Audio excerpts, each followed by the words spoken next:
सो विद्यार्थी मित्रों આગળના લેક્ચરમાં આપણે રાસાયણિક સમીકરણ કેવી રીતે લખાય છે અથવા તો રાસાયણિક સમીકરણ શું હોય છે એના વિશે ભણી ગયા હતા। રાસાયણિક સમીકરણ એટલે શું તમને ખબર છે કે રાસાયણિક પ્રક્રિયા અને રાસાયણિક પરિભાષામાં લખવાની પદ્ધતિને રાસાયણિક સમીકરણ કહે છે।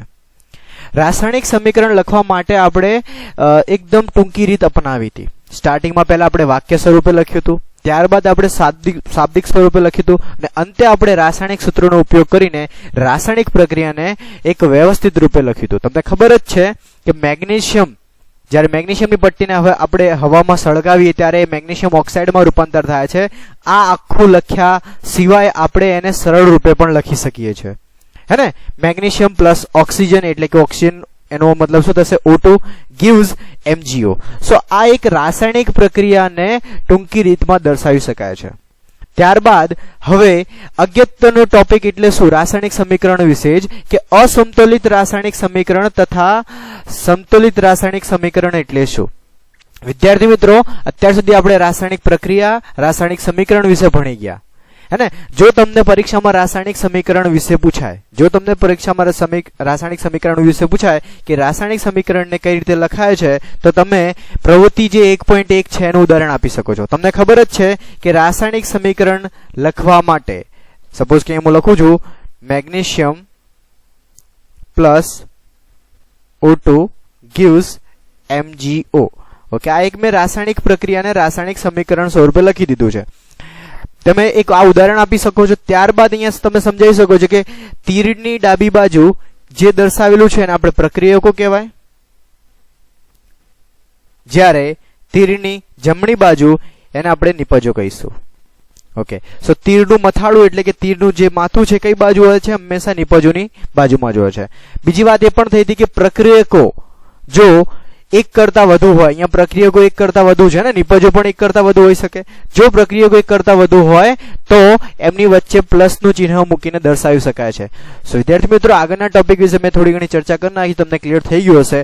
हवे आपणे असमतोलित रासायणिक समीकरण अने समतोलित रासायणिक समीकरण विषे भणीशुं। ए भणता पहेला आपणे फरीवार एकवार धोरण 9 मां जईए। તમને કદાચ એવું લાગશે કે સર આ વારે ઘડી ધોરણ 9 માં શા માટે લઈ જાય છે? કારણ કે ધોરણ 9 માં અમુક એવા ટોપિક હતા જે તમે ધોરણ 10 માં ભણવાના છો। તમને કદાચ ચેપ્ટર નંબર તમારું 3 છે જેના અંદર રાસાયણિક સંયોગીકરણ નિયમ, હે ને, રાસાયણિક સંયોગીકરણના નિયમો વિશે તમે ભણી ગયા હતા। કદાચ તમને યાદ હશે એના અંદર બે નિયમો હતા। એક પહેલો જે નિયમ હતો તમારો કયો હતો? દળ સંચયનો નિયમ, है ना, और बीजो है निश्चित प्रमाणनो नियम। तमने कदाच याद आवतो हशे विद्यार्थी मित्रों। सो रासायणिक संयोगीकरणना नियममां दळ संचयनो नियम एटले शुं? विद्यार्थी मित्रों अहींया मैं लखी दीधुं छे कि रासायणिक प्रक्रिया दरमियान द्रव्यनुं सर्जन के विनाश थतो नथी। तमने अहींया फरीथी याद अपावुं छुं, दळ संचयनो नियम एटले शुं कि रासायणिक प्रक्रिया ज्यारे थती होय, शुं रासायणिक प्रक्रिया ज्यारे थती होय त्यारे द्रव्यनुं सर्जन के विनाश थतो नथी। तो शुं थाय छे? मतलब જ્યારે પણ રાસાયણિક પ્રક્રિયા થાય છે ત્યારે પ્રક્રિયક જે છે એનું જે કુલ દળ છે અને જ્યારે જે નવો પદાર્થ મને મળ્યો અથવા તો નિપજ જે મને મળી છે એ બંનેના દળ કેવા હોય છે? તો બંનેના દળ સમાન હોય છે। શા માટે દળ સમાન હોય છે? તમને અહીંયા નિયમમાં સમજાય છે કે દ્રવ્યનું સર્જન કે વિનાશ થતું નથી। मतलब ક્યારે પણ હું નવો દળ અથવા તો વધારાનું દળ ઉત્પન્ન કરી શકું નહીં।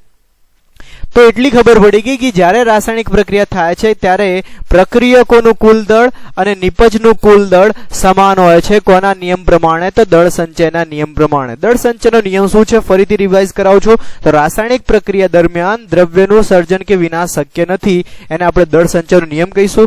દળ સંચયનો નિયમ તમને એ સમજાવે છે કે જ્યારે પણ રાસાયણિક પ્રક્રિયા થાય છે ત્યારે દ્રવ્ય એટલે કે નવું દ્રવ્ય બનતું નથી। मतलब શું? જે તમારા જોડે છે એ જ તમને મળવાનું છે। मतलब એ બંનેનું દળ સરખું મળવાનું છે। અહીંયા પ્રક્રિયકોનું જે કુલ દળ હોય છે એ જ મને નિપજમાં કુલ દળ મળશે, હે ને। તમે કદાચ અહીંયા ઉપર ફરીથી હું ઉદાહરણ મેગ્નેશિયમનું લઉં છું। તો હાલ પૂરતું આપણે જોઈએ તો અહીંયા જે મેગ્નેશિયમ છે, અહીં ઓક્સિજન, અહીંયા મેગ્નેશિયમ ઓક્સાઇડ, અહીંયા પ્રક્રિયકો છે, અહીંયા નિપજો છે, है ने। तो दळ संचयना नियम प्रमाणे जोवा जाओ तो अहीं जे पण प्रक्रियको छे एमना दळ तथा निपजोना दळ केवा होवा जोईए? बंनेना दळ केवा होवा जोईए? तो दळ સમાન હોવા જોઈએ. કેવા હોવા જોઈએ? દળ સમાન હોવા જોઈએ. કોના નિયમ પ્રમાણે? તો દળ સંચયના નિયમ પ્રમાણે બંનેના દળ સમાન હોવા જોઈએ. ત્યારબાદ એક વિશિષ્ટ આપણે થોડી વાત કરી નાખીએ કે પ્રક્રિયકમાં રહેલા તત્વોના પરમાણુની સંખ્યા. ફરીથી અહીંયા રિવાઇઝ કરું છું. શું પ્રક્રિયકો જે છે એના અંદર જે તત્વ છે એના પરમાણુની સંખ્યા તથા નિપજમાં રહેલા તત્વોના પરમાણુની સંખ્યા કેવી હોય છે? સમાન હોય છે. મતલબ શું? દળ સંચયનો નિયમ તમને એ સમજાવે છે કે પ્રક્રિયકમાં રહેલા તત્વોના પરમાણુની સંખ્યા તથા નિપજમાં રહેલા તત્વોના પરમાણુની સંખ્યા બંનેની કેવી હોય છે? સમાન હોય છે. શા માટે સમાન? કારણ કે દળ સમાન ક્યારે હોવાનું? દળ સમાન ક્યારે હશે? કે જ્યારે પ્રક્રિયકોમાં રહેલા તત્વોના પરમાણુની સંખ્યા તથા નિપજમાં રહેલા તત્વોના પરમાણુ સંખ્યા સમાન હશે તો જ બંનેના દળ સમાન હોવાના. તો આપણે દળ સંચયના નિયમના અંદર આપણે આટલી વસ્તુ યાદ રાખીશું કે દળ સંચય નિયમ એટલે શું. ફરીથી રિવાઇઝ શું કરાવું છું? તો રાસાયણિક પ્રક્રિયા દરમિયાન દ્રવ્યનું સર્જન કે વિનાશ થતું નથી. બીજી વાત એ કે પ્રક્રિયકોનું કુલ દળ તથા નિપજનું કુલ દળ કેવું હોય છે? સમાન હોય છે. આ વાત આપણે અહીંયા જોઈએ તો પ્રક્રિયકમાં રહેલા તત્વોના પરમાણુની સંખ્યા તથા નિપજમાં રહેલા તત્વોના પરમાણુની સંખ્યા કેવી હોય છે? બંનેની સમાન હોય છે. મતલબ પ્રક્રિયકમાં રહેલા તત્વોના પરમાણુની સંખ્યા તથા નિપજમાં રહેલા તત્વોના પરમાણુની સંખ્યા બંનેની સમાન હોવાની, તો જ બંનેના દળ મને સરખા મળશે. આ વાત થઈ દળ સંચયના નિયમની. હવે દળ સંચયના નિયમના અંદર તમે એક વસ્તુ શીખી કે બંનેના દળ સમાન હોવા જોઈએ. જો અહીંયા ફરીથી હું વાત કરું છું કે જો રાસાયણિક પ્રક્રિયાના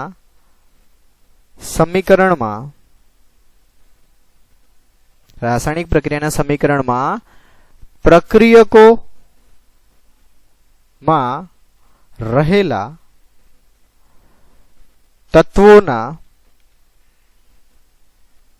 તત્વોના પરમાણુ, હું ટૂંકમાં લખું છું અહીંયા, પરમાણુની સંખ્યા અને નિપજમાં રહેલા તત્વોના પરમાણુની સંખ્યા સમાન હોય તો તે રાસાયણિક સમીકરણને અહીંયા લખું છું ને શું કહે છે? તો સમતોલિત રાસાયણિક સમીકરણ કહે છે.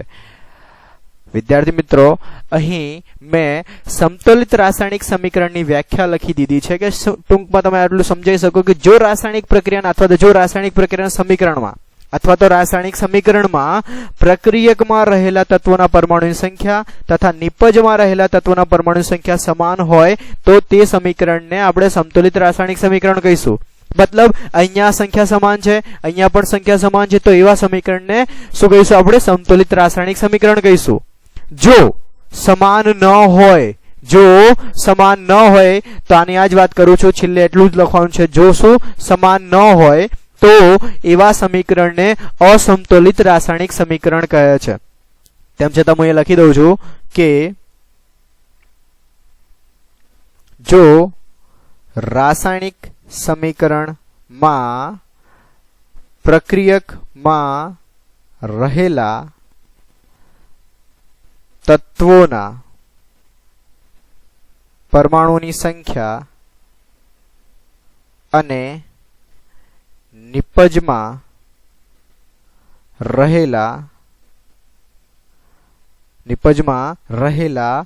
તત્વોના પરમાણુની સંખ્યા સમાન ન હોય તો તે સમીકરણને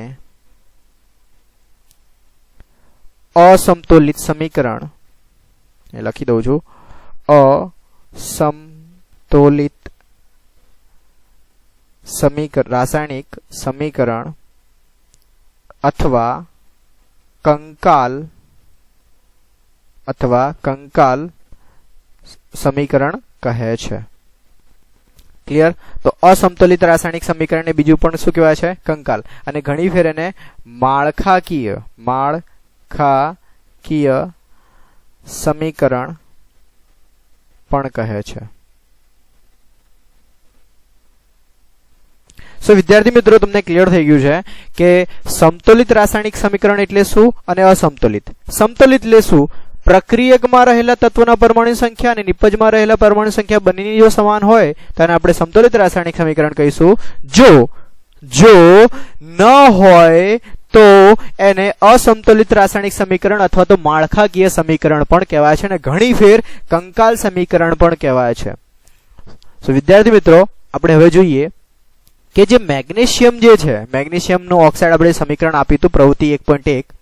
તમે અહીંયા ધ્યાનથી જુઓ કે આ પ્રવૃત્તિના અંદર મેં અહીંયા જે સમીકરણ લખી છે, है ना, magnesium plus oxygen plus gives magnesium oxide. અહીં પ્રક્રિયકોમાં મેગ્નેશિયમ તમે જોવા જાવ તો કેટલા છે? તો મેગ્નેશિયમ થોડું આપણે જોઈએ, મેગ્નેશિયમ કેટલા છે ક્યાં? પ્રક્રિયકોના અંદર, है ना, કોના અંદર? તો પ્રક્રિયક। અહીંયા હું લખી દઉં છું પ્રક્રિયક, અહીંયા લખી દઉં છું નિપજ। સો મેગ્નેશિયમ જે છે એ પ્રક્રિયકમાં કેટલા છે? તો 1 છે, है ना, અને નિપજમાં કેટલા છે? 1 છે। ત્યારબાદ ઓક્સિજનની વાત કરીએ આપણે તો ઓક્સિજન અહીંયા કેટલા છે? પ્રક્રિયકમાં 2। ઓકે, ત્યારબાદ નિપજમાં કેટલા છે? 1। સો તમે એક વસ્તુ જુઓ, મેગ્નેશિયમની સંખ્યા તો સમાન છે, પરંતુ ઓક્સિજનના તત્વના જે ઓક્સિજનનું તત્વ એની પરમાણુ સંખ્યા જે છે એ સમાન જોવા મળતી નથી, કારણ કે પ્રક્રિયકમાં ઓક્સિજન 2 છે જ્યારે નિપજમાં શું છે? 1। એટલે અહીંયા સમાન જોવા મળતું નથી। તો જે આવું જે સમીકરણ છે એ સમીકરણને, આ જે સમીકરણ તમને દેખાઈ રહ્યું છે એ સમીકરણને આપણે કયું સમીકરણ કહીશું? તો અસમતોલિત। કયું સમીકરણ? અસમતોલિત રાસાયણિક સમીકરણ કહીશું। વિદ્યાર્થી મિત્રો, તમને ક્લિયર થઈ ગયું છે કે અસમતુલિત રાસાયણિક સમીકરણ એટલે શું?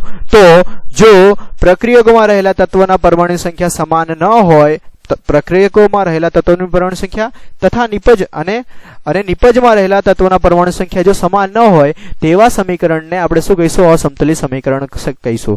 જો મને સમાન જોવા મળે છે તો એવા સમીકરણને હું સમતોલિત રાસાયણિક સમીકરણ કહીશું। એક આપણે ઉદાહરણ જોઈ લઈએ બીજું। અહીં આપણે કદાચ પ્રવૃત્તિ નંબર 1.3 જોઈ હતી। સો એના અંદર ઝીંકના ટુકડા કોનિકલ ફ્લાસ્કમાં નાખ્યા હતા, ત્યારબાદ એના અંદર આપણે મંદ સલ્ફ્યુરિક એસિડ પણ નાખ્યું હતું અને ત્યારબાદ મને ઝીંક સલ્ફેટ અને હાઇડ્રોજન વાયુ ઉત્પન્ન થતો જોવા મળ્યો હતો। ઓકે, અહીંયા મેં એક સમીકરણ લખી દીધું છે। તો પ્રક્રિયકમાં કેટલા પરમાણુ છે, કેટલા તત્વો છે અને તત્વોના કેટલા પરમાણુ? ઓકે, તો અહીંયા નંબર વાઇઝ લખીએ। સો ઝીંક છે, પહેલું તો કોણ છે? અહીંયા ઝીંક છે, બીજું હાઇડ્રોજન છે, ત્યારબાદ ઓક્સિજન છે અને સલ્ફર છે। ઓકે, અહીં હું પ્રક્રિયક અને અહીંયા નિપજ લખી દઉં છું। સો ઝીંક પ્રક્રિયકમાં કેટલા છે? 1। ઓકે, પછી નિપજમાં ઝીંક તત્વનો પરમાણુ કેટલો છે? અહીંયા પણ 1, બંને સાઈડ 1 છે। હવે ત્યારબાદ પ્રક્રિયકના અંદર હાઇડ્રોજનની વાત કરીએ તો હાઇડ્રોજન અહીંયા કેટલા છે? તમને 2। ઓકે, ત્યારબાદ નિપજના અંદર હાઇડ્રોજન તત્વનું પરમાણુ કેટલા છે? 2 છે। ઓકે, એની પર લખી દીધા મેં। ઓક્સિજન, સો પ્રક્રિયકમાં ઓક્સિજન કેટલા છે? અહીંયા જોઈ શકો છો H2SO4 છે ને, 4। તો આ જે 4 છે કોનો છે? ઓક્સિજનનો, તો અહીંયા 4 લખી દઉં છું। કોનો? ઓક્સિજન કેટલા છે? 4। ત્યારબાદ નિપજના અંદર પણ ઓક્સિજન કેટલા છે? 4 છે। ઓકે, સલ્ફરની વાત કરી નાખીએ, સલ્ફર છેલ્લું રહી ગયું છે, સલ્ફર અહીંયા 1 છે અને આના અંદર પણ સલ્ફર 1 છે। તો તમે વિદ્યાર્થી મિત્રો એક ખાસ જો અહીંયા કે ઝીંકના તત્વોના પરમાણુ સંખ્યા બંનેમાં સમાન છે, પછી હાઇડ્રોજનની પણ સમાન છે, ઓક્સિજનની પણ સમાન છે અને સલ્ફરની પણ સમાન જોવા મળી। તો આ જે સમીકરણ છે એ કેવું થશે? તો સમતોલિત સમીકરણ છે। કયું છે? એક મિનિટ, સમતોલિત રાસાયણિક સમીકરણ છે। કેવું છે? સમતોલિત રાસાયણિક સમીકરણ। તમને ક્લિયર થઈ ગયું બંને વચ્ચે શું તફાવત છે? તો અસમતોલિત રાસાયણિક સમીકરણ કોને કહેવાય? તો જે રાસાયણિક પ્રક્રિયામાં એના જે સમીકરણ છે એના અંદર પ્રક્રિયકોમાં રહેલા તત્વોની પરમાણુ સંખ્યા તથા નિપજમાં રહેલા તત્વોની પરમાણુ સંખ્યા જો સમાન હોય તેને આપણે સંતુલિત કહીશું, અને જો સમાન ન હોય તેને આપણે અસંતુલિત. એને મેં તમને કહી પણ દીધું છે કે અસંતુલિતને માળખાકીય તથા કંકાલ સમીકરણ પણ કહેવાય છે. તમારે ઉદાહરણ આપવું હોય અસંતુલિત તો મેગ્નેશિયમનું આપી શકો છો, અને જો સંતુલિત નો આપવું હોય તો આપણે ઝીંક એટલે કે પ્રવૃત્તિ 1.3 નું ઉદાહરણ આપી શકો છો. હવે વિદ્યાર્થી મિત્રો, આ બંને વચ્ચે તમને તફાવત ક્લિયર થઈ ગયો છે. શું જરૂરી છે કે દર વખતે આ પ્રકારના તમને સમીકરણો મળશે? ના, તમને જરૂરી નથી કે દર વખતે સંતુલિત રાસાયણિક સમીકરણ મળશે, કારણ કે ઘણા એવા સમીકરણો છે જે અસંતુલિત છે, તેના પરથી મને કઈ પ્રકારની માહિતી મળે નહીં. તો દળ સંચયના નિયમ પ્રમાણે દળ સંચયના નિયમ પ્રમાણે રાસાયણિક સમીકરણ એટલે કે અસંતુલિત રાસાયણિક સમીકરણ જે છે એને સંતુલિત કરવું જરૂરી છે. કારણ શું? તો બંનેના દળ સમાન હોવા જોઈએ. અહીં જો દળ સમાન નહીં હોય તો એ સમીકરણ કાં તો એ રાસાયણિક પ્રક્રિયા દળ સંચયના નિયમ પ્રમાણે ખોટી ગણાશે. દળ સંચયના નિયમ પ્રમાણે આપણે વાત એ શીખી ગયા છો કે બંનેના દળ સમાન હોવા જોઈએ, એટલે કે પ્રક્રિયક તથા નિપજોના કુલ દળ સમાન હોવા જોઈએ. એ દળ સમાન ક્યારે જોવા મળશે? જો સંખ્યા સમાન હશે તો જ. કોની સંખ્યા સમાન?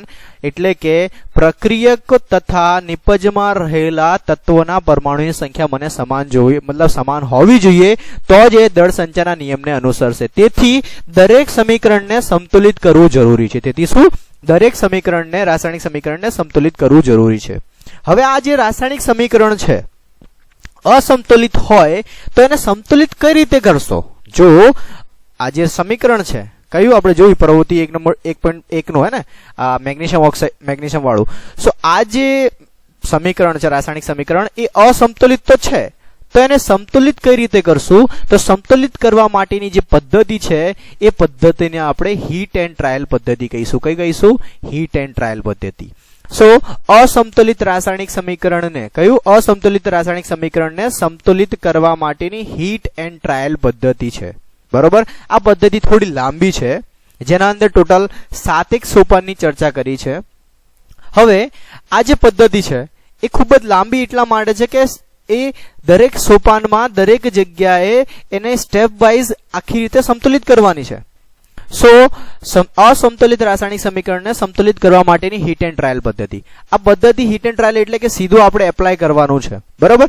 અહીં એક મેં પ્રવૃત્તિ જે તમને ફરીથી કહું છું, પ્રવૃત્તિ 1.3 જે છે ને એની ફરીથી મેં સમીકરણ લખી દીધું છે. તમને આઈડિયા તો આવી ગયો છે કે આ રાસાયણિક સમીકરણ પહેલેથી જ સંતુલિત છે ને. તો ઝીંક છે જે અહીંયા મેં એનું શાબ્દિક સ્વરૂપ લખ્યું હતું, ત્યારબાદ આ જે રાસાયણિક સમીકરણ છે લખેલું છે. ઓકે, અહીંયા તત્વ લખી દઈએ કયા કયા તત્વો હાજર છે. તો એક તો ઝીંક છે, ત્યારબાદ કયો છે? હાઇડ્રોજન છે, પછી કોણ છે? સલ્ફર અને oxygen.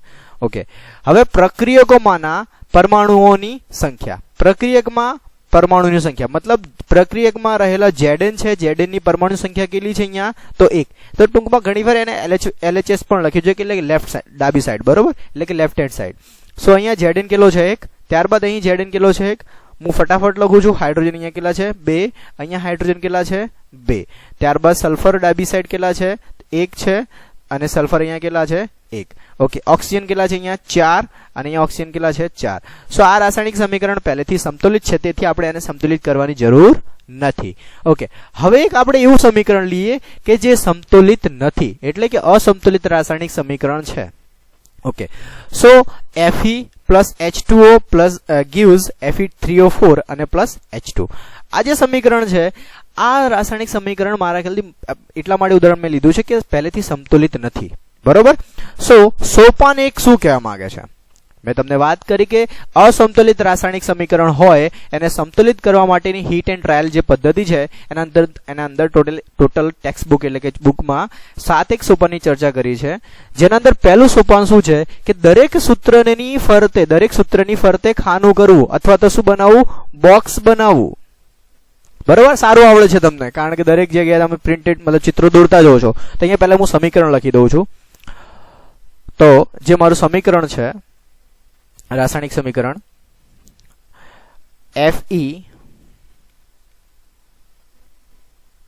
Fe H2Fe plus H2O gives Fe3O4 plus H2. મેં સમીકરણ લખી દીધું છે. તો અહીં શું કીધું છે ધ્યાનથી જોજો, દરેક સૂત્રની ફરતે ખાનું બનાવો. તો પહેલું સૂત્ર છે આયન નું, તેના ફરતે હું ખાનું બનાવું છું. આ રીતે તમારે ચોરસ બનાવવાનું છે. ઓકે, ત્યારબાદ H2O છે, એ પણ આખું એક સૂત્ર છે. કોનું છે? તો પાણીનું. ત્યારબાદ આ પણ આખું એક સૂત્ર છે Fe3O4, એનું પણ એની ફરતે પણ ખાનું બનાવ્યું. અને છેલ્લે છે હાઇડ્રોજન, તો એના ફરતે પણ મેં અહીંયા શું બનાવી દીધું છે? ખાનું બનાવી દીધું છે. ઓકે, સો પહેલું સોપાન કમ્પ્લીટ. પહેલા જો તમને અસંતુલિત રાસાયણિક સમીકરણ આપેલું હોય તો પહેલું સોપાન એ કહે છે કે દરેક સૂત્રની ફરતે ખાનું બનાવો. આ રીતે મેં ખાનું બનાવી દીધું છે. હવે શું કરશો? સોપાન 2. તો સોપાન 2 શું કહેવા માંગે છે જોઈ લઈએ. તત્વોના પરમાણુની યાદી બનાવી. બરાબર, તો આપણે જે યાદી પહેલા ઉપર બનાવી હતી તમને યાદ હતો, તો અહીંયા જોઈ લઈએ તત્વ કયા કયા છે. હે ને, તો અહીંયા હું તત્વ લખું છું. એક તો કયો તત્વ છે? Fe છે. કયો છે? Fe. ત્યારબાદ કયો છે? હાઇડ્રોજન. અને છેલ્લે કોણ છે? ઓક્સિજન. વિદ્યાર્થી મિત્રો ખાસ કરીને ધ્યાન રાખો, બંને બાજુ સરખા જ તત્વો જોવા મળશે. અહીં Fe છે તો અહીં પણ Fe હશે જ, અહીં પણ હાઇડ્રોજન તો અહીં પણ હાઇડ્રોજન હશે જ, અને અહીંયા ઓક્સિજન છે તો અહીંયા પણ ઓક્સિજન જોવા મળશે.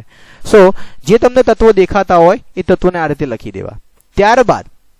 ત્યારબાદ પ્રક્રિયકમાં રહેલા પરમાણુઓની પ્રક્રિયકમાં રહેલા પરમાણુઓની સંખ્યા, એટલે આપણે જે ઉપર લખ્યું તે રીતે LHS અને RHS. સો Fe ડાબી બાજુ કેટલા છે? તો 1. ઓકે, લખી દીધું. ત્યારબાદ Fe જમણી બાજુ એટલે કે નિપજમાં કેટલા છે? તો અહીંયા દેખાય છે તમને કેટલા છે? Fe3O4 એટલે 3 છે, એટલે અહીંયા 3 લખી દઈશ. ઓકે, ત્યારબાદ હાઇડ્રોજન અહીંયા કેટલા છે? તો ડાબી બાજુ હાઇડ્રોજન 2 છે, અને અહીંયા બાજુ હાઇડ્રોજન કેટલા છે? 2 છે. ઓકે, હવે ઓક્સિજન ની વાત કરી તો ઓક્સિજન ડાબી બાજુ કેટલા છે? 1 છે, તો અહીંયા ઓક્સિજન 1 લખી દીધો, અને અહીંયા ઓક્સિજન કેટલા છે? 4 છે, 4 લખી દીધા. વિદ્યાર્થી મિત્રો સોપાન 2 થી તમને આઈડિયા આવી ગયો, કાં તો ખબર પડી ગઈ છે કે બંને બાજુ તત્વોમાં રહેલા પરમાણુની સંખ્યા સમાન નથી. મતલબ શું કે આ રાસાયણિક સમીકરણ અસંતુલિત છે, કારણ કે Fe ડાબી બાજુ 1 છે જ્યારે જમણી બાજુ 3 છે. હાઇડ્રોજન બંને બાજુ સરખા છે, પરંતુ ઓક્સિજન જે છે એ બંને બાજુ હે ને, તો ડાબી બાજુ 1 છે જ્યારે જમણી બાજુ 4 છે. હવે સોપાન 3 શું છે? તો સોપાન 3 જુઓ શું કહેવા માંગે છે. સોપાન 3 તો સૌથી વધુ પરમાણુઓ ધરાવતો હે ને, સૌથી વધુ પરમાણુઓ ધરાવતા સંયોજનને સંતુલિત કરો. તો અહીંયા ધ્યાનથી જુઓ કે એવું કયું તત્વ છે અથવા તો એવું કયું પરમાણુ છે કે જે સૌથી વધુ તત્વ હે ને, સૌથી વધુ સંયોજન, એવું કયું સંયોજન છે કે સૌથી વધારે પરમાણુ ધરાવે છે. તો સૂત્રમાં જુઓ, અહીં Fe3O4 છે જેના અંદર ઓક્સિજન 4 છે ને, તમને દેખાઈ રહ્યું છે. અહીં Fe જે છે એ 3 છે, તો Fe અહીં 1 છે, અહીં 3 છે. ઓક્સિજન અહીં કેટલા છે? 1 છે, અહીં કેટલા છે? 4 છે. તો બંનેમાંથી આ જે સંયોજન છે Fe3O4 એના અંદર ઓક્સિજન કેટલા છે? વધારે છે. કઈ બાજુ? જમણી બાજુ હે ને. સોપાન 3 એ કહેવા માંગે છે, સોપાન 3 શું કહેવા માંગે છે? સૌથી વધુ પરમાણુઓ ધરાવતા સંયોજનને સંતુલિત કરો. તો આપણે સંતુલિત પહેલા એના કરશો. ઓકે, સંતુલિત કરવા માટે કઈ બેઝિક ક્રિયા અપનાવશો? તો ગુણાકાર. હે ને, સંતુલિત કરવા માટે આપણે કઈ બેઝિક ક્રિયા અપનાવશો? તો ગુણાકાર. સરળ રૂપે ગુણાકાર કરશું અને એની આગળ મૂકશું, જેને આપણે સહગુણક કહેવાય છે. તો શરૂઆતમાં પ્રક્રિયકના અંદર એટલે આપણે ઓક્સિજનની વાત કરી નાખીએ. કયો લેવાનું છે? સૌથી વધુ છે ને, તો સૌથી વધુ કોણ છે? તો અહીં લખી દઉં છું O2, એટલે કે સૌથી વધુ અહીં હું લખું છું ઓક્સિજનના પરમાણુઓ. તો ઓક્સિજન એટલા માટે લીધું છે કારણ કે ઓક્સિજન અહીંયા સૌથી વધુ છે. તો ઓક્સિજન પરમાણુઓ શરૂઆતમાં જોવા જાઓ તો ઓક્સિજન પરમાણુ પ્રક્રિયકોમાં કેટલા છે? હે ને, આપણે પ્રક્રિયકમાં ફરીથી જઈએ. આ પ્રક્રિયક છે, બરોબર. તો પ્રક્રિયકના અંદર ઓક્સિજન હે ને, તો પ્રક્રિયકના અંદર H2O માં કેટલા ઓક્સિજન છે? કેટલા છે H2O માં? તો 1 છે. તો અહીંયા લખી દઉં છું H2O માં કેટલા છે? શરૂઆતમાં 1 છે. કેટલા છે? 1, એટલે અહીંયા હું લખી દીધું છે. ત્યારબાદ નિપજના અંદર તો અહીંયા જોઈએ તો નિપજના અંદર એટલે કે Fe3O4 ના અંદર ઓક્સિજન કેટલા છે? 4 છે. કેટલા છે? 4 છે. તો અહીંયા લખી દઉં છું કે Fe3O4 માં ઓક્સિજન કેટલા છે? તો 4 છે. અહીંયા લખી દીધા. ઓકે, આવી સોપાન 3 માં આટલું તમને ક્લિયર થઈ ગયું કે શરૂઆતમાં H2O માં 1 ઓક્સિજન છે જ્યારે Fe3O4 માં 4 છે. તો મેં તમને એ જ કીધું કે બેઝિક ક્રિયા એટલે કે ગુણાકાર અપનાવશું. અહીં 4 છે, અહીં 1 છે, તો બંનેને સંતુલિત કરવું હોય, મારે બંનેને સરખું કરવું હોય તો મારે આને કેટલા વડે ગુણવું પડે? મારે આને 4 વડે ગુણવું પડે. જ્યારે આને કેટલા વડે ગુણશું? આપણે 1 વડે ગુણશું, હે ને? તો આને ગુણવાની આમ તો જરૂર નથી જ, પણ આપણે એટલું ધ્યાન રાખી શકીએ કે જ્યારે અહીં 4 છે તો આને આપણે કેટલા વડે ગુણશું? આને 1 વડે. આ જે 4 છે તો આપણે ડાબી બાજુ કેટલા વડે ગુણી શકીએ? 4 વડે ગુણી શકીએ. તો સંતુલિત કરવા માટે 1 ને કેટલા વડે ગુણશું? આપણે 4 વડે. જ્યારે 4 ને કેટલા વડે ગુણશો? 1 વડે. તો બંને સરખા થઈ ગયા છે. તો તમને એટલું ક્લિયર થઈ ગયું. શરૂઆતમાં જે હતા બંનેમાં, જેના અંદર વધારે હતા, જેમાં ખૂટતા હતા, એટલે પછી મેં શું કર્યું છે? 4 વડે અહીંયા ગુણી દીધા છે. જ્યારે અહીંયા કેટલા વડે ગુણી દીધા છે? 1 વડે ગુણી દીધા છે. હવે આ જે ગુણેલું છે એને આપણે મૂકશું ક્યાં? આ જે ગુણ્યું છે એને મૂકશું ક્યાં? તો જે સમીકરણ છે દેખાઈ રહ્યું છે તમને, હે ને? એને આપણે ફરીથી અહીંયા લખીએ તો આ જે રાસાયણિક સમીકરણ છે Fe plus H2O gives Fe3O4 plus H2. સો ફરીથી હું અહીંયા બોક્સ બનાવી દઉં છું. થોડી ડબલ મહેનત થાય તો છે જ. બધાના ફરતે બોક્સ બનાવી દીધા છે. ઓકે, હવે તમે જે 4 ગુણ્યા, હે ને? અહીંયા 4 ગુણ્યા છે. ક્યાં ગુણ્યા છે? H2O માં. ક્યાં ગુણ્યા છે? H2O માં. તો જે 4 ગુણશો એ ક્યાં મૂકશો તમે? તો અહીં મૂકશો. ક્યાં મૂકશો? અહીં. તમે અહીંયા ગુણ્યા છે? હા. અહીં કેટલા ગુણ્યા છે? 1. તો 1 ને મૂકવાની જરૂર નથી. ક્લિયર? અહીંયા 1 ને મૂકવાની જરૂર નથી. તો આપણે સૌથી પહેલા કોને સંતુલિત કર્યું છે? તો સૌથી વધુ પરમાણુ હોય એને સંતુલિત કર્યું. મતલબ ઓક્સિજન અંદર સૌથી વધુ પરમાણુ હતું, તેથી આપણે એને પહેલા સંતુલિત કર્યું. ઓકે, હવે આ જે સમીકરણ છે એ સંતુલિત કેવું છે? પૂરેપૂરું નથી. તેથી આપણે આને આંશિક સંતુલિત સમીકરણ કહીશું. કયું કહીશું? આંશિક સંતુલિત રાસાયણિક સમીકરણ કહીશું. બરોબર? અથવા તો એને આંશિક એટલે શા માટે આંશિક? કારણ કે અપૂર્ણ છે. હજી તો કોને સંતુલિત કર્યું છે? તમે ઓક્સિજનને જ કર્યું છે. ઓકે, હવે વિદ્યાર્થી મિત્રો ખાસ વાત ધ્યાન રાખવાની છે કે જ્યારે જે સહગુણક છે, હે ને? આ જે સહગુણક જે મૂક્યો છે એ ક્યાં મૂકવાનો છે? તો ખાનાની બહાર મૂકવાનો છે. ક્યાં મૂકવાનો છે? ખાનાની. જેને તમે ગુણતા હો એના ખાનાની બહાર મૂકવાનું છે. કયા સ્વરૂપે મૂકવાનું છે? તો સહગુણક સ્વરૂપે. તમે કદાચ ગણિતમાં ભણતા હશો કે સહગુણક એટલે શું, હે ને? નોંધ મેં તમને અહીંયા એટલે જ લખી છે કે જો અહીંયા ખાનાની બહાર આ રીતે મૂકવાનું છે, પણ ક્યારે પણ ઓક્સિજનના, તમે અહીંયા દેખાઈ રહ્યું છે કે ઓક્સિજન નીચે 4 મૂક્યો છે, તો આ ખોટું છે. અને આ રીતે પણ ના મુકાય. કૌંસ કરીને 4 અહીંયા, આ પણ ખોટું છે. તો તમારે ધ્યાન રાખવાનું છે કે સહગુણકને જ્યારે તમે ગુણો છો એ સહગુણકને ક્યાં મૂકશો? તો ખાનાની બહાર મૂકશો. આ રીતે તમારે મૂકવાનું છે. ક્યારે પણ જેને તમે સંતુલિત કરો છો એની પાછળ આ રીતે અથવા તો કૌંસ કરીને મૂકશો નહીં. ત્યારબાદ આપણે સોપાન 4 જોઈશું. હવે સોપાન 4 એકદમ સરળ છે, કારણ કે તમે એકવાર ઓક્સિજનને સંતુલિત કરી નાખ્યું છે તો બીજા કેટલા રહી ગયા છે? હજી 2 તત્વો રહી ગયા છે, ને? કયા કયા રહી ગયા છે? તો Fe અને હાઇડ્રોજન. આ 2 તત્વો રહી ગયા છે. તો ફરીથી સોપાન 4 એટલે શું કહેવામાં આવે? બાકી રહેલા પરમાણુને સંતુલિત કરવો. હવે પાછી જે ઉપરની જે આપણે પદ્ધતિ અપનાવી હતી, જે રીત હતી, એની જ ફરીથી અહીંયા પુનરાવર્તિત કરવાની છે. તો ફરીથી હું લખી દઉં છું. હવે કોને લેવું છે? તો તમારી ઈચ્છા મુજબ કાં તો તમે હાઇડ્રોજનને લઈ શકો છો, કાં તો લોખંડ મતલબ આયન Fe ને લઈ શકો છો. તો અહીંયા હું હાઇડ્રોજનને લઉં છું. અહીં લખી દઉં છું હું હાઇડ્રોજન ના પરમાણુ. બરોબર? અહીંયા પ્રક્રિયકોમાં, અહીંયા કોના અંદર? નિપજોમાં. ઓકે, હવે શરૂઆતમાં પહેલું શું લખશું આપણે? શરૂઆતમાં. તો શરૂઆતમાં અને ત્યારબાદ સમતોલિત કરવા માટે,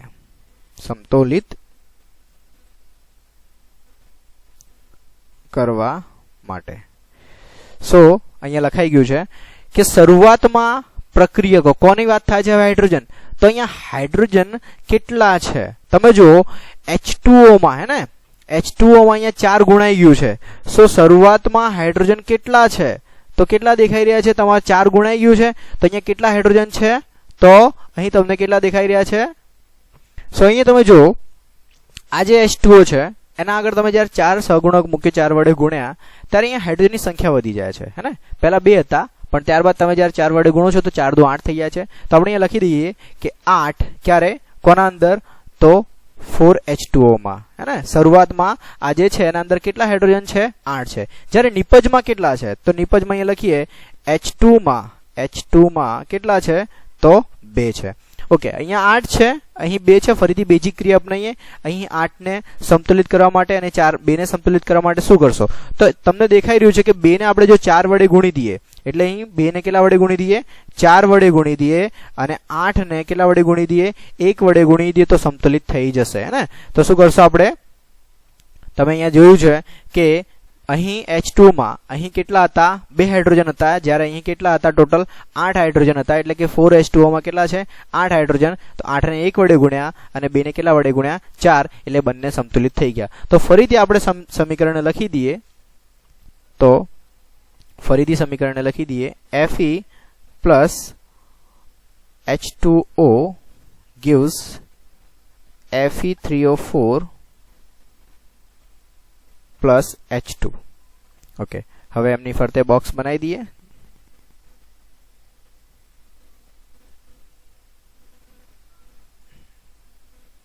છેલ્લે H2 માં. ઓકે, અહીં હું 4 અહીંયા સહગુણક મૂકી દઉં છું. ઓકે, બીજું તમે ક્યાં મૂક્યું છે? તમને યાદ છે? અહીં મૂક્યું નથી. અહીંયા કેટલા 1 વડે ગુણ્યું છે તો મૂકવાની જરૂર નથી. તેથી અહીં કેટલા વડે ગુણ્યું છે? 4 વડે. તો અહીંયા આપણે મૂકી દઈએ. તો હવે અહીં 2 તત્વો, હે ને? કયા કયા?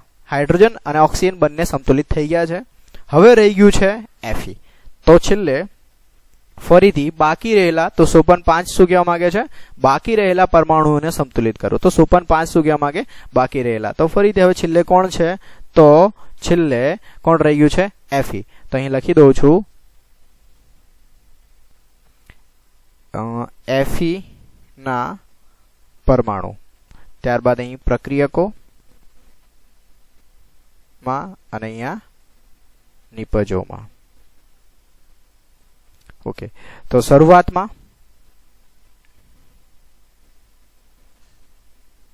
અને સંતુલિત કરવા માટે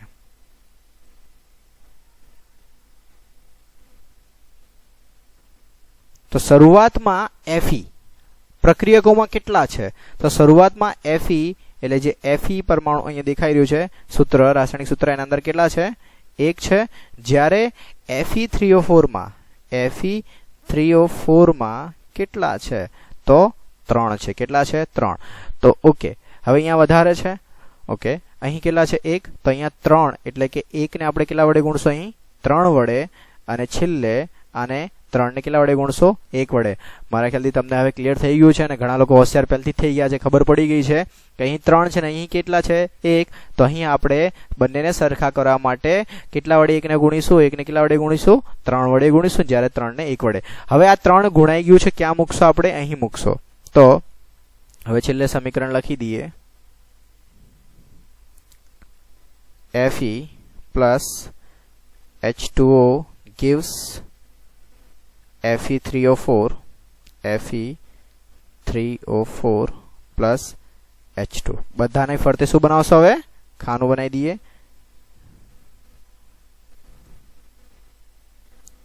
વિદ્યાર્થી મિત્રો, ખાનું શા માટે બનાવીએ છીએ? કારણ કે આપણે અંદર કોઈ પણ જાતનો ફેરફાર કરવાનો નથી. આ રાસાયણિક સૂત્ર કોઈક એક જેને આપણે પ્રપોઝન, જેને આપણે શું કહીએ છીએ, કોઈ ગુણોત્તરની રીતે જોડાયા છે. તેથી કરીને અંદર ફેરફાર ના થાય એના માટે ખાસ ધ્યાન રાખવાનું છે. આપણે અંદર કંઈ ગુણતા નથી. તો બધા આપણે મૂકી દઈએ. હવે અહીં આપણે પહેલા સંતુલિત કર્યું 4 મૂક્યા હતા, ત્યારબાદ અહીં સંતુલિત કર્યું 4, અને છેલ્લે અહીં કેટલા મૂક્યા હતા? કેટલા વડે? પ્રક્રિયકોમાં આપણે કેટલા વડે ગુણ્યા હતા? 3 વડે. તો અહીં આપણે કેટલા મૂકીશું? 3. તો આ રાસાયણિક સમીકરણ સંતુલિત થઈ ચૂક્યું છે. છેલ્લે હવે જે સોપાન 6 છે, હે ને? સોપાન 6 શું કહેવા માંગે છે? ચકાસણી કરવી. એટલે હવે આ રાસાયણિક સમીકરણ સંતુલિત છે કે નથી તેના માટે આપણે શું કરશો? ચકાસણી કરશો. તો ચકાસણી કરવા માટે અહીંયા હું લખી જ દઉં છું Fe, ઓક્સિજન અને હાઇડ્રોજન. બરોબર? અહીંયા પ્રક્રિયકોમાં આખી પ્રોસેસ નથી જોતા આપણે, પ્રક્રિયકોમાં અને અહીંયા નિપજમાં. ઓકે, અહીં Fe કેટલા છે? તો 3. ત્યારબાદ નિપજમાં કેટલા છે? તો 3. ઓક્સિજન પ્રક્રિયકમાં કેટલા છે? 4. આ જે 4 છે બંને વડે ગુણાય છે. હાઇડ્રોજન વડે પણ ગુણાય છે અને ઓક્સિજન વડે પણ. હાઇડ્રોજન વડે ગુણાય તો 4 × 8 થશે. જ્યારે ઓક્સિજન વડે ગુણાશે તો કેટલા થશે? 4. ત્યારે અહીં ઓક્સિજન કેટલા છે? 4. અને અહીં ઓક્સિજન કેટલા છે? 4. ઓકે, અહીં હાઇડ્રોજન કેટલા છે? તો 4 × 2 = 8. જ્યારે અહીં હાઇડ્રોજન કેટલા છે 4 દુ 8. હવે આ રાસાયણિક સમીકરણ પૂર્ણ રીતે સમતોલિત થઈ ચૂક્યું છે, જેને આપણે સમતોલિત રાસાયણિક સમીકરણ કહીશું. હવે જે સોપાન 7 છે, સોપાન 7 છે, એ સોપાન 7 શું કહેવા માંગે? સોપાન 7 જે છે છેલ્લું પગથિયું, એનો મતલબ કે ભૌતિક અવસ્થાઓની સંજ્ઞાઓ લખવી. મતલબ શું કે આ જે રાસાયણિક સમીકરણ છે, આ રાસાયણિક સમીકરણ પરથી મને બીજી કોઈ માહિતી મળતી નથી. ખાલી એટલી જ માહિતી મળે છે કે લોખંડ પાણી સાથે પ્રક્રિયા કરીને કંઈક આયન ઓક્સાઇડ અને હાઇડ્રોજન વાયુ બનાવે છે. પણ અહીં લોખંડ, પાણી, આયન ઓક્સાઇડ તથા હાઇડ્રોજનની મને અવસ્થાઓ મળી નથી. બીજી વાત, આ સમીકરણ પરથી મને બીજી કોઈ પ્રકારની માહિતી મળતી નથી. તેથી સોપાન 7 એ કહેવા માંગે છે કે રાસાયણિક સમીકરણ સમતુલિત કર્યા બાદ માહિતીપ્રદ બનાવવું જરૂરી છે. તો માહિતીપ્રદ બનાવવા માટે આપણે બે વસ્તુને ધ્યાનમાં લઈશું. શું કરશું? માહિતીપ્રદ બનાવવા માટે બે વસ્તુને ધ્યાનમાં લઈશું. માહિતીપ્રદ બનાવવા માટે આપણે બે વસ્તુને ધ્યાનમાં લઈશું. પહેલું છે ભૌતિક અવસ્થા. મતલબ શું કે રાસાયણિક સમીકરણ જે હતું એના અંદર આપણે સમતુલિત કર્યું, ત્યારબાદ એ પ્રક્રિયા એટલે કે રાસાયણિક પ્રક્રિયા છે એના અંદર મને ભૌતિક અવસ્થા વિશે કોઈ જાતની માહિતી મળતી નથી. તેથી રાસાયણિક સમીકરણને સંતુલિત કર્યા બાદ આપણે ભૌતિક અવસ્થા દર્શાવવી જરૂરી છે. ત્યારબાદ બીજી જે છે, જો મારે રાસાયણિક સમીકરણને માહિતીપ્રદ બનાવવું હોય, ત્યારબાદ બીજી વસ્તુ છે જે છે એ મારે છે એની પરિસ્થિતિ. મતલબ પ્રક્રિયા કઈ પરિસ્થિતિમાં થાય છે અથવા તો કઈ કન્ડિશનમાં થાય છે તે પણ દર્શાવવું મારે જરૂરી છે. તેથી બીજું જે છે પરિસ્થિતિ અથવા પરિસ્થિતિઓ. તો ખાસ કરીને ધ્યાન રાખો, સોપાન 7 એ કહેવા માંગે છે કે રાસાયણિક સમીકરણ જ્યારે સંતુલિત કરો છો, સંતુલિત કર્યા બાદ છેલ્લે જો મારે એને માહિતીપ્રદ બનાવવું હોય તો ભૌતિક અવસ્થા અને પરિસ્થિતિઓથી એ રાસાયણિક સમીકરણ માહિતીપ્રદ બની જાય છે. અહીં હવે એ જે રાસાયણિક સમીકરણ હતું એને આપણે સંતુલિત કર્યું, એ હું લખું છું. તો જે મારું રાસાયણિક સમીકરણ છે અહીં લખી દઉં છું 3Fe. હવે હું બોક્સ નથી કરતો કારણ કે અંદરમાં કોઈ પણ જાતનો ફેરફાર નથી કર્યો. તો 4H2O gives Fe3O4 plus H2. હવે જ્યારે આ રાસાયણિક પ્રક્રિયા થઈ, મને અહીંયા કોઈ પ્રકારની માહિતી આપેલી નથી. જો માહિતી આપેલી હોત તો આ પ્રકારની હોત કે આ જે લોખંડ છે એ પાણીના વરાળ સાથે એટલે કે પાણીની બાષ્પ સાથે પ્રક્રિયા કરીને આયન ઓક્સાઇડ અને હાઇડ્રોજન વાયુ બનાવે છે. ક્લિયર થાય છે વિદ્યાર્થી મિત્રો? મને જો પ્રક્રિયાની માહિતી આપેલી હોત તો આ રીતની હોત. શું કે લોખંડ જે છે હે ને, એટલે કે Fe એ પાણીના વરાળ એટલે કે બાષ્પ સાથે પ્રક્રિયા કરી આયન ઓક્સાઇડ અને મને હાઇડ્રોજન વાયુ આપે છે. તો હવે જો મારે એની ભૌતિક અવસ્થા લખવી હોય, તો આ પ્રકારની હશે. તો 3Fe અહીં લોખંડ જે છે એ પોતે પહેલા ઘન સ્વરૂપે છે, ત્યારબાદ પ્લસ 4H2O મેં તમને વાત કરી, પાણી અહીંયા કયા સ્વરૂપે હતું તો પોતે વરાળ સ્વરૂપે, અને વરાળ હોય તેના માટે આપણે G એટલે કે ગેસિયસ. ત્યારબાદ હવે Fe3O4 જે પોતે મને ઘન સ્વરૂપે મળે છે આયન ઓક્સાઇડ, અને છેલ્લે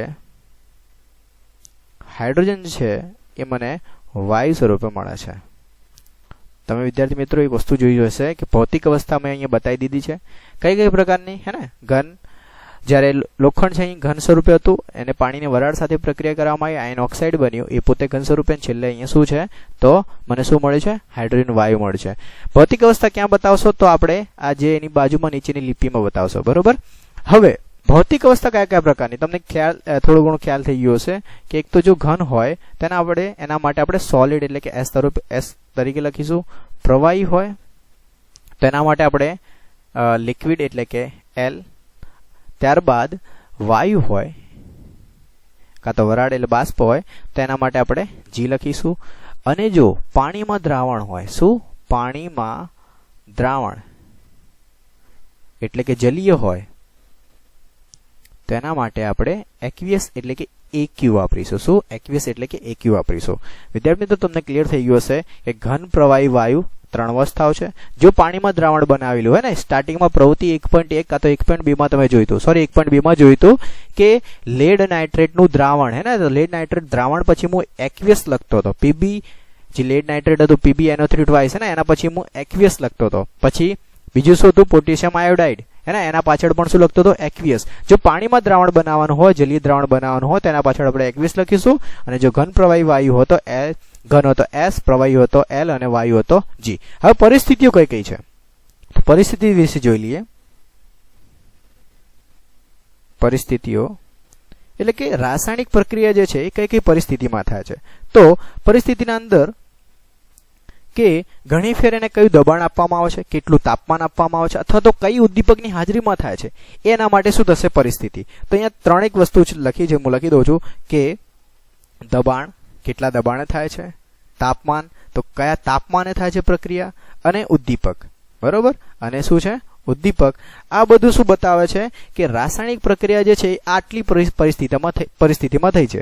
મતલબ શું કે મારે જો રાસાયણિક સમીકરણને માહિતીપ્રદ બનાવવું હોય તો મારે પરિસ્થિતિ દર્શાવવી જરૂરી છે. કારણ શું કે મને રાસાયણિક સમીકરણથી પૂરેપૂરો ખ્યાલ આવી જશે કે કેટલા દબાણે, કેટલા તાપમાને અને કયા ઉદ્દીપકની હાજરીમાં આ પ્રક્રિયા થઈ છે. હવે દબાણ, તાપમાન અને ઉદ્દીપક એ ક્યાં બતાવીશું? તો તમને દેખાય છે આ તીર દેખાઈ રહ્યું છે. આ જે તીર છે એ તીરની ઉપર કાં તો નીચેની તરફ આપણે દબાણ, તાપમાન કાં તો ઉદ્દીપકને દર્શાવી શકીએ. જો દબાણ હોય, જેટલું દબાણ આપેલું હોય એટલું અહીંયા દબાણ લખીશ, તાપમાન જે આપેલું હોય એ તાપમાન લખીશ, અને જે ઉદ્દીપકની હાજરીમાં થતું હોય એ ઉદ્દીપકની હાજરીમાં લખી શકાય. સો પરિસ્થિતિઓ જે છે એ ક્યાં બતાવી શકાય? તીરની ઉપર અથવા નીચે બતાવી શકાય. વિદ્યાર્થી મિત્રો, બીજી ખાસ વાત એ કે જો મારે વાયુ બનતો હોય અથવા તો વાયુનું ઉત્પન્ન થતો હોય તો એની પાછળની સાઈડ, ઉપરની સાઈડ તીરની નિશાની વડે બતાવવું હોય મારે તો બતાવી શકાય છે. કારણ શું કે આનાથી ખ્યાલ આવે છે કે અહીં વાયુ ઉત્પન્ન થાય છે. શું? આનાથી ખ્યાલ આવે છે કે અહીં વાયુ ઉત્પન્ન થાય છે. જો એવી અમુક પ્રક્રિયા હોય કે જ્યાં મને શું મળે છે? અવક્ષેપ મળે છે. શું મળે છે મને? અવક્ષેપ. તમને ખ્યાલ આવી ગયો છે કે કઈ પ્રક્રિયાની વાત કરું છું? તો પ્રવૃત્તિ નંબર 1.2 જેના અંદર આપણે વાત થઈ હતી કે મને કોનો અવક્ષેપ મળ્યો હતો? પીળા રંગનો અવક્ષેપ મળ્યો હતો. શું મળ્યો હતો મને? પીળા રંગનો અવક્ષેપ. જેની પ્રક્રિયા હું અહીંયા લખું છું, તમને ખ્યાલ આવશે કે PbNO3 ટ્વાઇસ. અહીં જે દ્રાવણ પોતે છે કેવું છે? એક્વિયસ. હે ને? તો PbNO3 ટ્વાઇસ પહેલા શું હતું? પાવડર. પછી એને શું પાણીમાં નાખ્યું? શું બની ગયું? દ્રાવણ. સો આ જે દ્રાવણ છે એ શેમાં છે? પાણીમાં બનાવેલું છે. ત્યારબાદ શું છે? Potassium iodide. ત્યારબાદ શું છે? Potassium iodide. એ પોતે પણ દ્રાવણ છે. પછી ત્યારબાદ મને અહીંયા શું મળે છે? PbI2. એ પોતે શું મળે છે? મને પીળા રંગનો અવક્ષેપ મળ્યો હતો અને પોતે ઘન સ્વરૂપે હોય છે. ત્યારબાદ KNO3. શું છે? KNO3 એટલે કે પોટેશિયમ નાઇટ્રેટ, જે મને પોતે દ્રાવણ સ્વરૂપમાં. અહીં મને અવક્ષેપ મળ્યો છે, હે ને? પોતે ઘન સ્વરૂપે છે. સો એના માટે દર્શાવવા માટે ઘણી ફેર નીચે એરો કરીને પણ બતાવવામાં આવે છે કે જ્યારે મારે અવક્ષેપને બતાવવું હોય તો મારે એની બાજુમાં નીચેની સાઈડ એરો કરીને બતાવવામાં આવે છે. સો રાસાયણિક સમીકરણ જે છે એને સંતુલિત કર્યા બાદ મારે એને માહિતીપ્રદ બનાવવો તો બે વાત ખાસ ધ્યાનમાં લેવાની છે. પહેલું, ભૌતિક અવસ્થા. ભૌતિક અવસ્થા જો ઘન હોય તો S, પ્રવાહી તો મતલબ L, વાયુ હતો G. જો પાણીમાં દ્રાવણ હોય તો એના માટે એક્વિયસ એટલે કે EQ બતાવશો. પરિસ્થિતિઓની મેં ચર્ચા કરી નાખી. દબાણ, તાપમાન અને ઉદ્દીપક. દબાણ, તાપમાન, ઉદ્દીપક જે પરિસ્થિતિમાં પ્રક્રિયા થતી હોય, દબાણ, તાપમાન, ઉદ્દીપકને અહીં બતાવી શકાય છે. જે દબાણ આપેલું હોય દબાણ લખી શકાય, તાપમાન આપેલું તાપમાન લખી શકાય. દબાણ એટલે કે તમને ખબર બારમાં હોય છે ઘણી ફેર, ને? તો એક પ્રકારે અહીંયા લખી શકાય. ઘણી ફેર લખી લો કે 340 વાતાવરણ દબાણ, ઘણી ફેર લખી લો તાપમાન કે 273 કેલ્વિન તાપમાન. તો જે તાપમાન દબાણમાં થતું હોય એના પ્રમાણે એ પ્રક્રિયા લખાશે.